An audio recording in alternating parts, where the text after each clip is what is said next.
In this video, I'm going to show you how to get voice chat in Roblox. So the first thing you need to do is go to roblox.com and log into your account.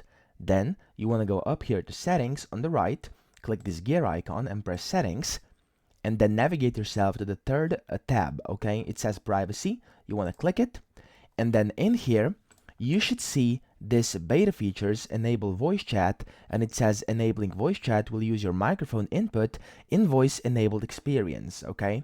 Now keep in mind, I know I do not have this feature over here, and in case you do not have this feature either, is because your account may be under 13 plus. As you can see, mine isn't verified yet, so it's under 13 plus, or it may happen that you haven't been chosen as a beta tester, okay? So if your account is 13 plus and you still don't have this beta feature, you'll have to just wait a little bit longer for the beta to completely roll out and become enabled for every single player of this game. I hope this video helped you out, and if it did, make sure to help me out as well and subscribe to the channel.